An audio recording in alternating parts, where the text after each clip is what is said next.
Good afternoon students.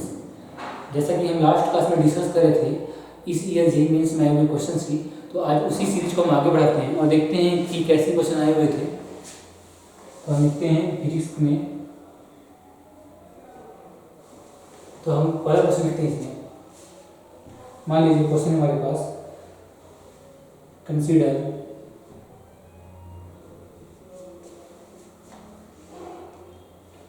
The following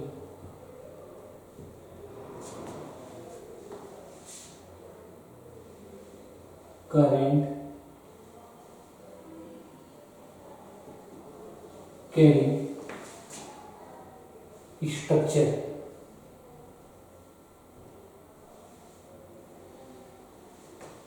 आपको एक structure दिया गया है, स्ट्रक्चर का डायग्राम इस तरीके से,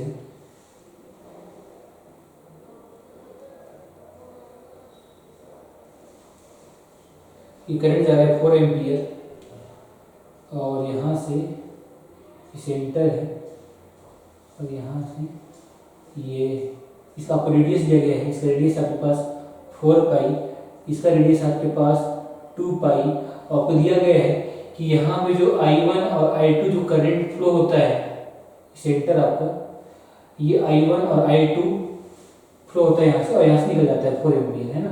तो आपको बताना है कि मैग्नेटिक फील्ड एट सेंटर क्या होगा। Magnetic field B at centre, इसकी वैल्यू क्या होगी ये आपको बताना है ना, ये आपको बताना है।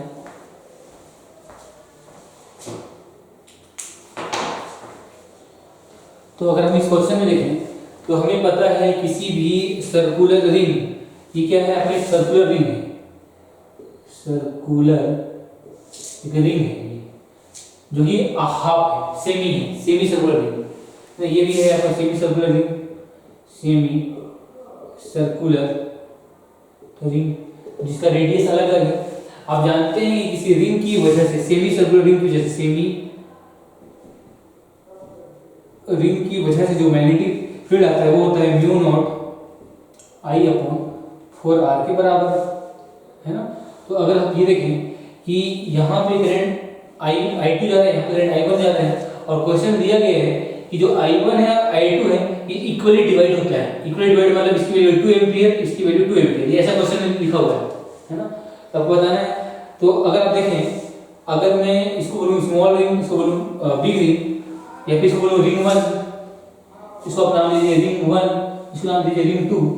तो रिंग 1 की वजह से जो आएगा, रिंग 1 की वजह से जो मैग्नेटिक फील्ड आएगा वो आएगा म्यू नॉट आई का वैल्यू कितना है आपके पास, आई की वैल्यू है आपके पास 2 अपॉन 4, आर का वैल्यू आपके पास कितना है, आर का वैल्यू आपके पास 2 पाई, है ना।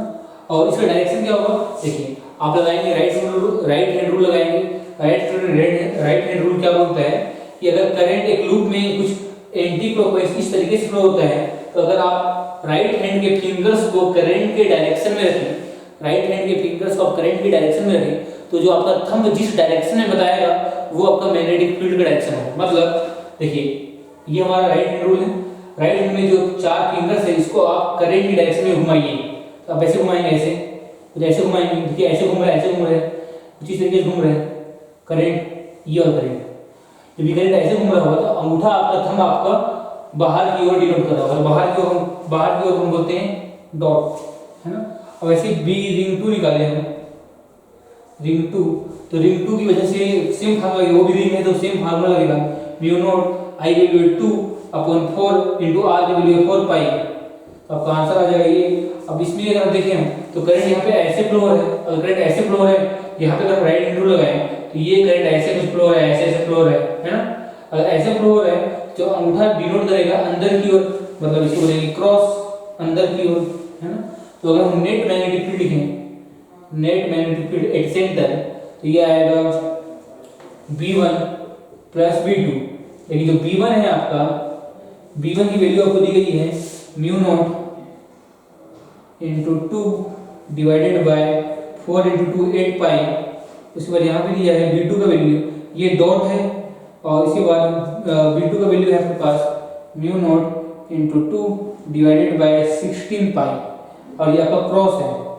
तो डॉट है, ये क्रॉस है, तो यहाँ पे एक को अगर हम प्लस मानेंगे दूसरे को माइनस मानना पड़ेगा। अगर इसको प्लस मान ले इसको माइनस मानना होगा। अगर इसको माइनस मान ले तो आपका आंसर आ जाएगा म्यू नॉट, कॉमन निकालेंगे, कॉमन क्या निकलेगा, कॉमन आपके पास निकलेगा म्यू नॉट इंटू टू, तो टू म्यू नॉट कॉमन निकला, अपन यहाँ पे 8 पाई कॉमन निकलेगा, बचेगा कितना 1 प्लस 1 अपॉन 2। सॉल्व करेंगे कितना आएगा आपका answer 2 mu naught divided by 8 pi into 3/2। इसको सॉल्व करेंगे तो 2 से 2 कट जाएगा, आपका आंसर आ जाएगा, आपका आंसर फाइनल आंसर आ जाएगा, आपका नेट मैग्नेटिक फील्ड का आंसर आएगा आपके पास कितना आएगा, आपका आंसर आएगा 3 म्यू नॉट डिवाइडेड बाय 8 पाई के बराबर। ये आपका फाइनल आंसर आएगा नेट मैग्नेटिक फील्ड का वैल्यू। म्यू नॉट की वैल्यू भी आप पुट कर सकते हैं। म्यू नॉट का वैल्यू कितना होता है आपके पास 3 इंटू म्यू नॉट का वैल्यू होता है आपके पास 4 पाई इंटू 10⁻⁷ अपॉन 8 पाई। तो पाई से पाई कैंसिल हो गया, 4 से 4 कैंसिल हो गया, आंसर है 3। तो 3/2 आंसर कितना होगा 1.5 इंटू 10⁻⁷। ये हो गया बी। बी का यूनिट क्या होता है, बी यूनिट होता है टेस्ला, टेस्ला। तो यहाँ पे आपका इतना पूरी तरीके से आंसर आएगा आपका। तो ये हाल ही में आया हुआ क्वेश्चन है।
इसके बाद हम नेक्स्ट क्वेश्चन देखते हैं।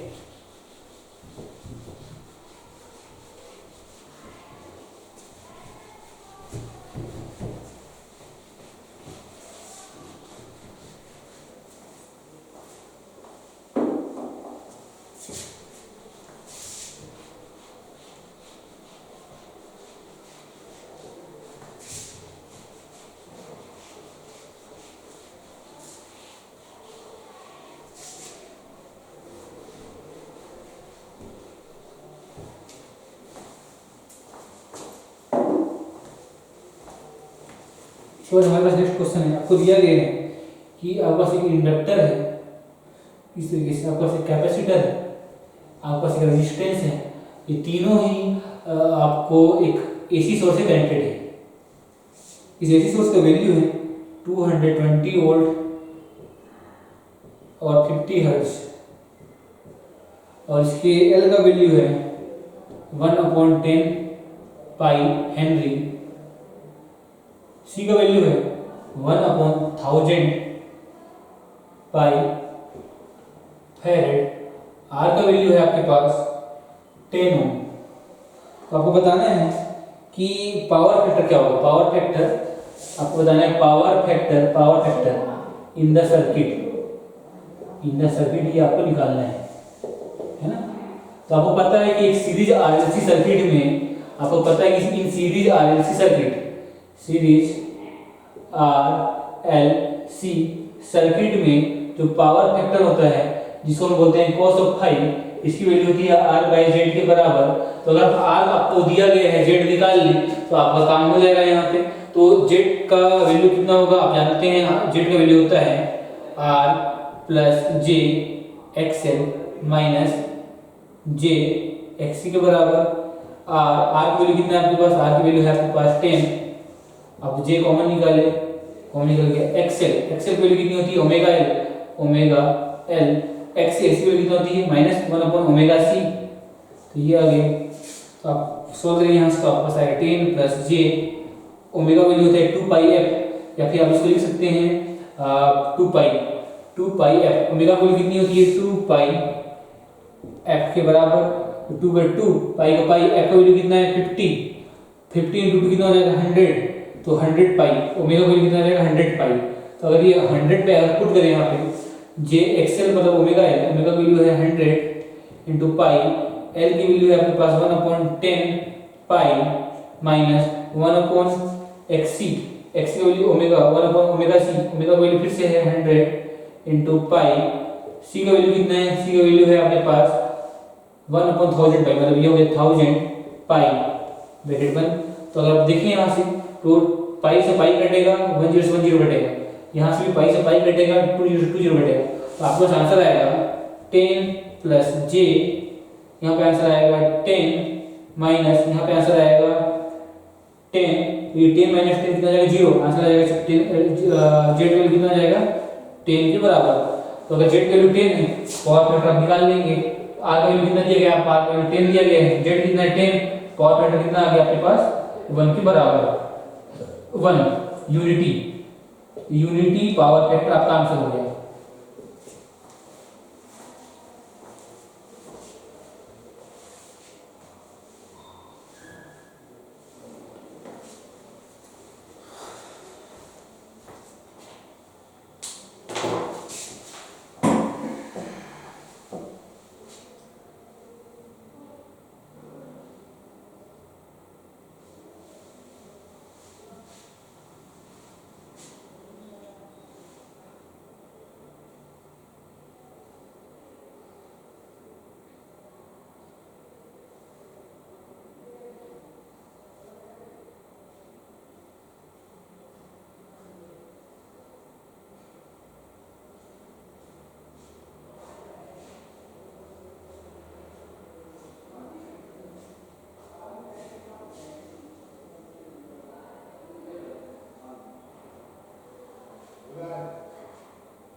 इसके बाद आपका नेक्स्ट क्वेश्चन है,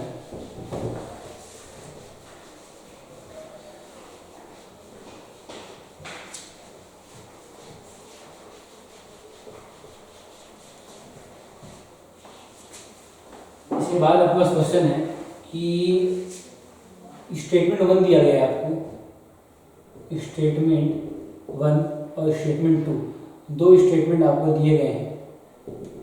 क्या दिया गया है? स्टेटमेंट 1 में लिखा गया है कि जो काइनेटिक फ्रिक्शन होता है, एफ का मतलब होता है kinetic friction, kinetic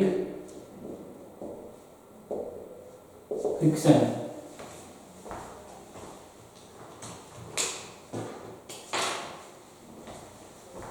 kinetic friction depends on surface area, surface area. और statement 2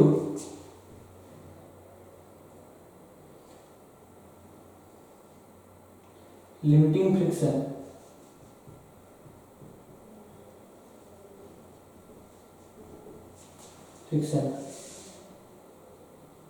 depend on surface area.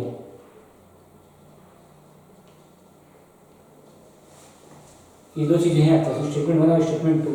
अगर इन दोनों स्टेटमेंट को आप देखें तो क्या इन दोनों स्टेटमेंट में सही क्या है, गलत क्या है, बताना है। तो आप जानते हैं कि जो फ्रिक्शन है, फ्रिक्शन क्या होता है, फ्रिक्शन में जो फ्रिक्शनल फोर्स होता है, चाहे वो काइनेटिक हो या स्टैटिक हो, दोनों की वैल्यू कितनी होती है, म्यू के इंटू एन के बराबर, म्यू एस इंटू एन के बराबर। इसका जो म्यू होता है, इस म्यू को आप बोलते हैं कोफिशिएंट ऑफ फ्रिक्शन, इसको आप बोलते हैं coefficient of friction. Coefficient of friction की वैल्यू डिपेंड करती है मटेरियल ऑफ सरफेस पे। Coefficient of friction depends on material of contact surface, of contact surface, ना कि एरिया पे डिपेंड करती, केवल मटेरियल पे डिपेंड करती है, एरिया पे डिपेंड नहीं करती। मतलब ये दोनों ही स्टेटमेंट आपके रॉन्ग, सही नहीं है।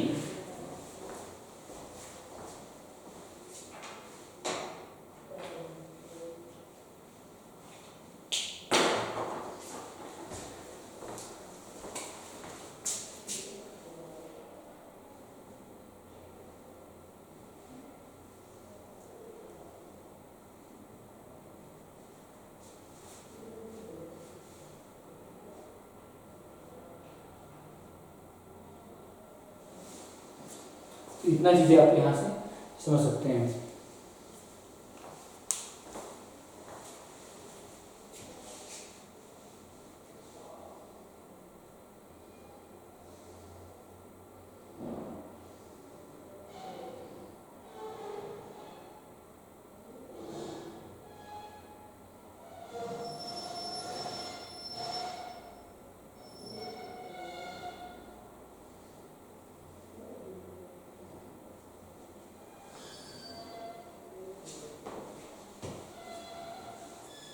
इसके बाद क्वेश्चन देखते हैं, इसके बाद नेक्स्ट क्वेश्चन देखते हैं। नेक्स्ट क्वेश्चन में है आपके पास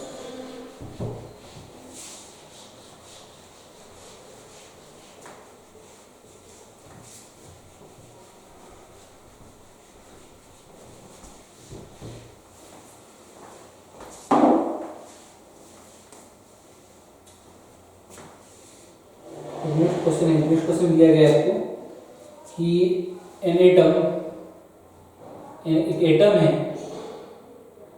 ऑफ एटॉमिक नंबर जेड की वैल्यू आपको दी गई है, एटॉमिक नंबर इसका 50 है ना, और उसका न्यूक्लियर रेडियस दिया गया है, न्यूक्लियर रेडियस की वैल्यू आपको दी गई है 9 इंटू 10⁻⁻13 सेंटीमीटर। तो आपको बताना है कि उसका पोटेंशियल क्या होगा, potential at surface, potential at surface आपको बताना है कितना होगा। तो हम जानते हैं कि पोटेंशियल का फार्मूला क्या होता है। पोटेंशियल का फार्मूला होता है, आप जानते हैं पोटेंशियल का फार्मूला होता है के क्यू बाय आर के बराबर। के का वैल्यू कितना होता है 9 इंटू 10⁹, क्यू का वैल्यू कितना होता है n इंटू ई के बराबर अपॉन आर। रेडियस कितना दिया गया है 9 इंटू 10⁻30 सेंटीमीटर का मीटर में कन्वर्ट करेंगे तो ये आ जाएगा -2 मीटर। इसके बाद आगे आप सॉल्व करेंगे तो ये 9 से 9 कट जाएगा, है ना। अब आंसर आ जाएगा आपके पास माइनस आंसर आ जाएगा 10⁻9 डिवाइडेड बाय 10⁻−15। और ये जो n है, n का वैल्यू है नंबर, n का मतलब होता है number of electron. Number of electron आपके पास कितने होंगे, ये जो z है, z मतलब होता है एटॉमिक नंबर। जितना एटॉमिक नंबर होता है उतने ही उसके पास इलेक्ट्रॉन्स होते हैं। दैट मींस n का वैल्यू यहाँ पे z के बराबर होगा, दैट मींस 50। तो यहाँ 50 अगर पुट करें हम 50, e का वैल्यू कितना होता है 1.6 इंटू 10⁻19। तो ऐसे सॉल्व करेंगे तो आप पाएंगे -15 ऊपर जाएगा कितना बनेगा +15, 15 + 9 कितना हो जाएगा 10 की पावर 24, 24 में अगर 19 घटेगा कितना आएगा 10⁻5 नहीं 10⁻+5। आंसर आएगा आपके पास 50 इंटू 1.6 इंटू 10 की पावर 5 के बराबर, 5 के बराबर। इसको अगर आप और आगे सॉल्व करें तो 16 इंटू 50 कितना हो जाएगा आपके पास 16 इंटू 50 हो जाएगा आपके पास